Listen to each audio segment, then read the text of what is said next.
Ed eccoci qui oggi con il terzo progetto di Elegoo per Arduino.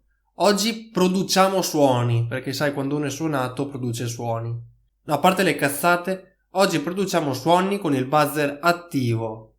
Andiamo intanto a vedere lo sketch come facciamo sempre e dopo vedremo il circuito, lo schema e vedremo un po' come fare. Allora, iniziamo subito molto velocemente, anche se tante cose ormai le abbiamo già viste. Ormai sapete meglio di me cosa vuol dire tutta questa prima parte, quindi non ve la spiegherò. Questa prima parte è un po' come il byte, codifica dati da un numero da 0 a 255, insomma.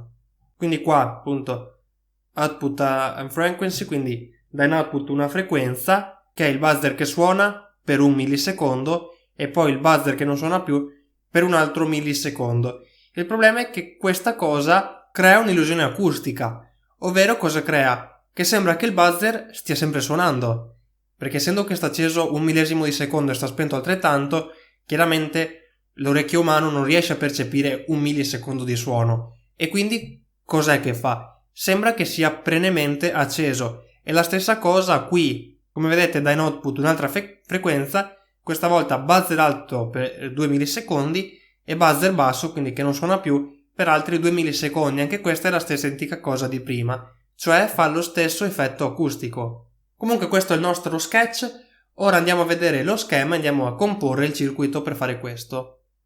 Per questo progetto i componenti che ci servono sono veramente pochissimi. Si riducono semplicemente all'Arduino, ovviamente senza questo non potremmo sicuramente fare questo progetto. Poi il cavo per caricare lo sketch e alimentare Arduino, anche senza questo sarebbe un po' difficile.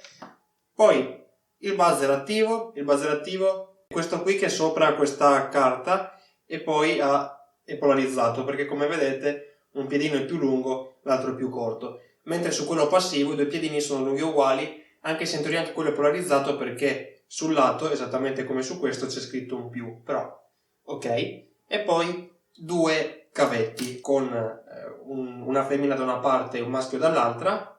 Quindi non serve neanche la breadboard, se volete potete utilizzarla, ma a mio parere non ha nessun tipo di senso, e non serve neanche una resistenza perché il nostro buzzer attivo funziona in un range compreso tra i 3 volte e mezzo e i 5 volte e mezzo, quindi con 5 volte di Arduino funziona più che bene.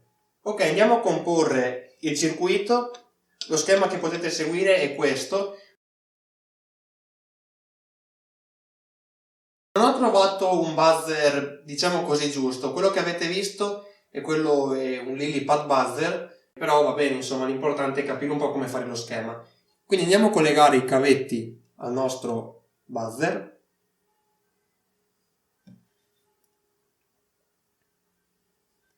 E ora il positivo, quindi il piedino più lungo, che poi comunque è anche contrassegnato con un più, lo andiamo a collegare al pin 12 di Arduino. Mentre il negativo, il pin più corto, lo andiamo a collegare al GND di Arduino.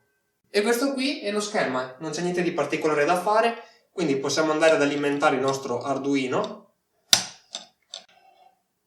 Non scappare.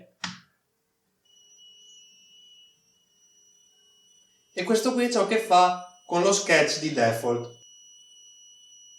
Nulla toglie però che io posso andare a copiare e incollare lo sketch di default, andare a cambiare i parametri, quindi ad esempio mettere al posto di un millisecondo 100 millisecondi e quindi un secondo, compilare lo sketch e caricarlo.